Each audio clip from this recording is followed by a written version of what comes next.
When did a friend almost end your life? My white friend Lewis begged me to stop at a gas station even though I told him 3 times that this was a sundown town and we needed to be through here before dark, but he didn't understand what that meant for someone like me. He said he couldn't wait another minute and kept saying I was being paranoid, that those towns didn't exist anymore. But my black grandfather had warned me about this exact place, and my hands were already sweating on the steering wheel as I pulled in. The moment we parked, I noticed how every white person at the pumps turned to stare at my car, at me specifically, and all conversation stopped completely.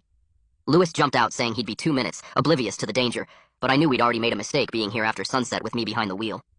I stayed in the car with the engine running, watching Lewis jog inside while 2 white men by the door watched him go in, then looked directly at me with expressions I recognized from every story my family had ever told me about places like this. One of them walked over to my window and tapped on it with his ring, smiling when I didn't roll it down, saying something to his friend about one of them being in their town after dark. More people were gathering now, coming out of nowhere it seemed, all white faces, all looking at me in my car. Lewis was taking too long, and I could see through the store window that the clerk was moving in slow motion, pretending not to understand what Lewis was asking for while gesturing at me in the car.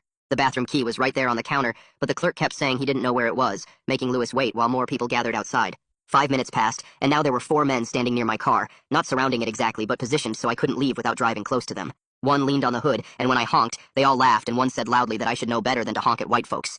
Lewis finally came out, but the men stepped in front of him, asking where he was from, where he was going, why he was traveling with that one after dark in their town. Lewis tried to walk around them, but they moved with him. I opened my door to get out and help, but one of the men said, "Stay in the car, boy." And my blood went cold at that word, the way he said it. Lewis was backing toward the car now, and the men were following, getting closer, and one said something about how his kind shouldn't be here at night. Lewis reached the passenger door, but it was locked, and his hands were shaking as he pulled the handle. I hit the unlock button, but it didn't work the first time, and one of the men grabbed Lewis's shoulder, spinning him around, asking why he was helping me. Didn't he know better? More people had come out of the station and nearby houses, maybe 15 now, forming a loose circle around my car. The one holding Lewis said they had rules in this town since before the Civil Rights Act, rules that still mattered, and I needed to learn them. I got out even though my legs were shaking and said we were just leaving, but another man stepped between me and Lewis, saying the sun had set, and that meant something here. Lewis tried to pull away, but the man holding him shoved him against my car hard enough to dent it, asking if he was a lover of my kind. Someone else said I needed to be taught about respect and tradition and knowing my place, words I'd heard in every warning my family had given me. I reached for my phone, but a hand knocked it away and it shattered on the concrete. They were pressed in close now, and I could smell beer and cigarettes and something else, like kerosene, and my mind went to every lynching story I'd ever heard. Lewis was saying we didn't want trouble, but they laughed and said trouble had already found me, being black in their town after dark, disrespecting their heritage. Someone grabbed my arms from behind and I couldn't move. They were dragging Lewis away from the car toward the woods behind the station, and he was screaming for help, but no one was coming. The man holding me leaned in close and said this was a warning, that I was lucky they were in a good mood tonight, that my kind used to swing from these trees. I could hear Lewis struggling in the darkness and branches breaking, and his voice getting farther away. More cars were pulling up now, headlights pointing toward the woods, and I could see maybe 30 people now, all walking toward where they'd taken Lewis. The man holding me started dragging me that way too, and I was fighting, but there were too many of them. Someone said they had rope in their truck, and another said they knew a good tree, the same one from 1952, and I knew exactly what they meant. Lewis was screaming my name from the woods, and I was screaming back, but they were dragging us both deeper into the darkness, and there were so many of them, and no one was coming to help.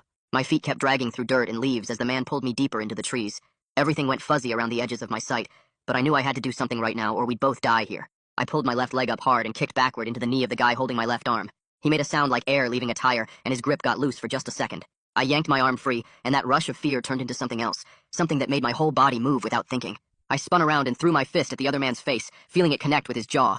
The impact hurt my hand, but he let go and stumbled back. I turned and ran toward the gas station lights, my legs pumping harder than they ever had. Behind me I could hear Lewis yelling and branches breaking and men shouting, but I couldn't stop now. If I stopped, we were both dead, and I knew it. My car was still sitting there with the engine running, and I had to get to it. I slammed into the driver's door so hard it knocked the wind out of me. My fingers found the panic button on my keys, and I pressed it over and over.